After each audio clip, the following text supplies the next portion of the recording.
Hello, thanks for stopping by and checking out the video. This is another video on the use of Missulu.com, and this particular website. It can do all kinds of great things, as I've shown in the past. There's a lot to it that is beneficial to all users.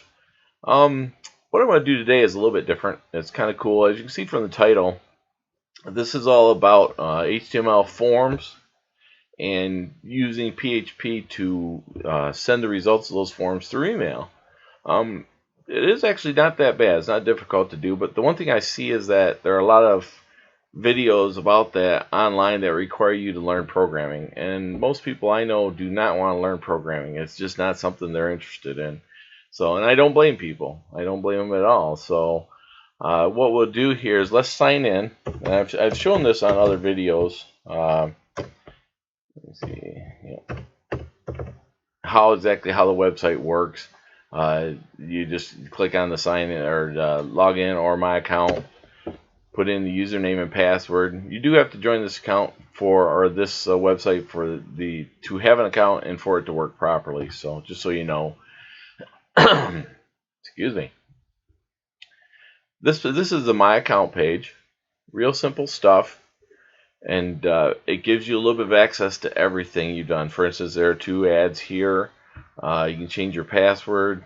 You can go through all your information. That's just personal stuff, whatever you want to do with it. You will not need any credits unless you are doing one of 3 types of ads: is automotive, motorcycle, or anything under real estate. You get 2 free in each of those. Anything more than every 48 hours, any more than that, you have to pay for. So otherwise, all ads in here are free.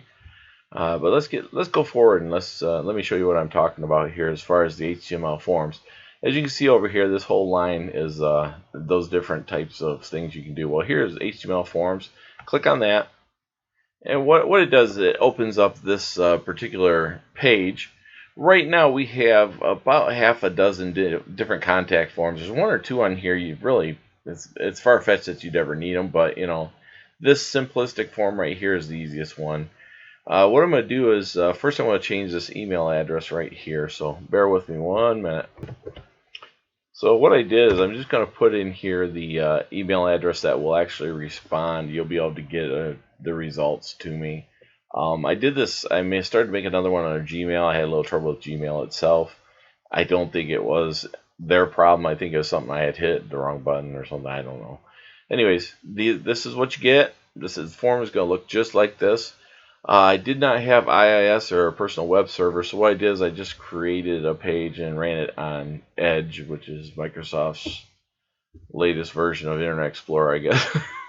Not exactly how it works, so that's okay. Same difference. So once you've got the return email address, this is where all the responses from this form will go. They will be sent right to this address. So you hit get this form, and what this is raw data. This is a form and a closed form, and this is what goes into your web page. This is the hardest part about this entire thing right here. You simply copy that and you place it within your web page wherever you choose to. So let's go from here. Let's do, I know we got this going.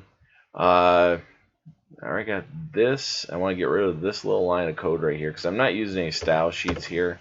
I just find them to be handy when I need them, but not in this case. I don't need them now. So we're going to take what we just copied, and that is the form ID. That's this name right here.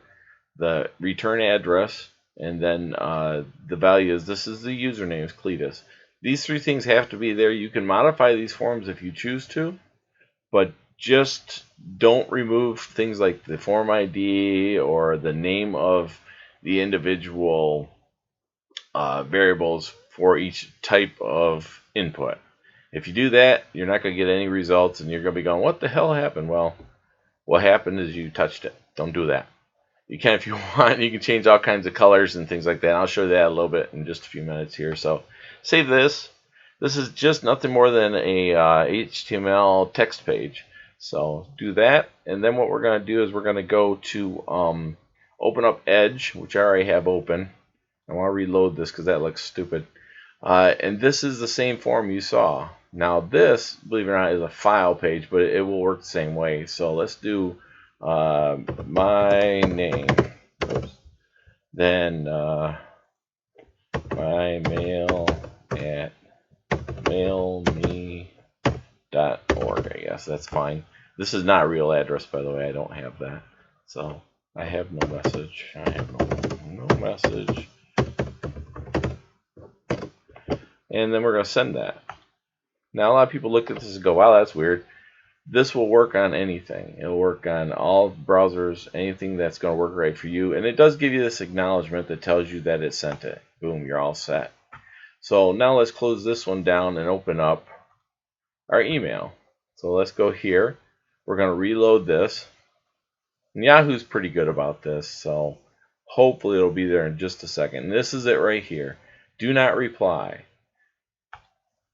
Don't worry about these down here. That's just other stuff. It's not even important. So, excuse me. And now it's going to show you exactly what was put into the form. And this is what shows up on your email server. Whether you use Yahoo or Outlook or anybody. Thunderbird, I think I have that somewhere.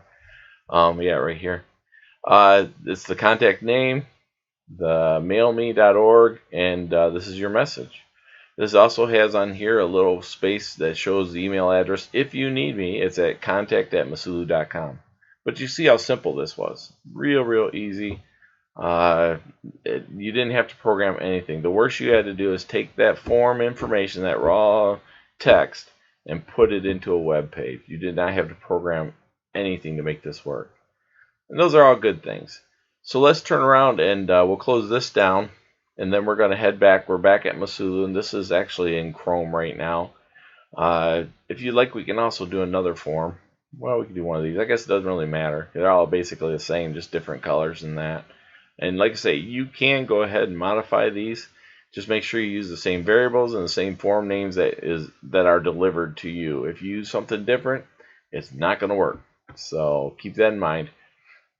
Now, the last part of this is probably one of the cooler things, is that you can go back to your My Account page. If you can see the cursor up here, go to My Account, and you're back in My Account page, and you want to go to My Form Results. This is every single thing that's ever been sent to you.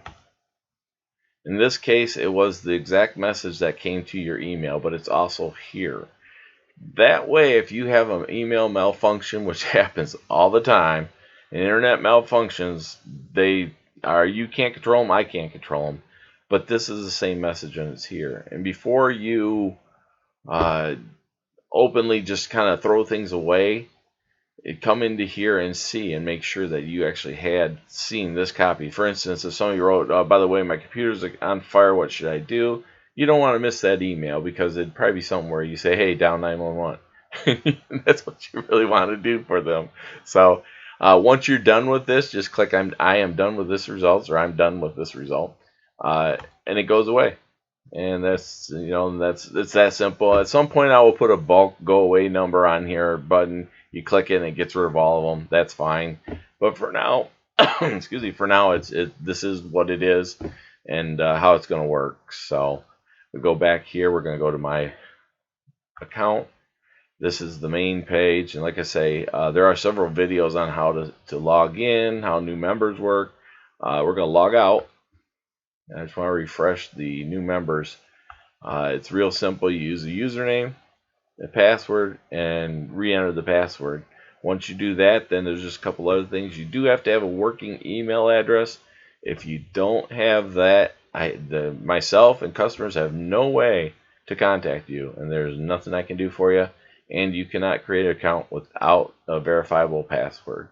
It will send you a small, basically a small line of text. It's multiple digits, and they're everything that's on a keyboard.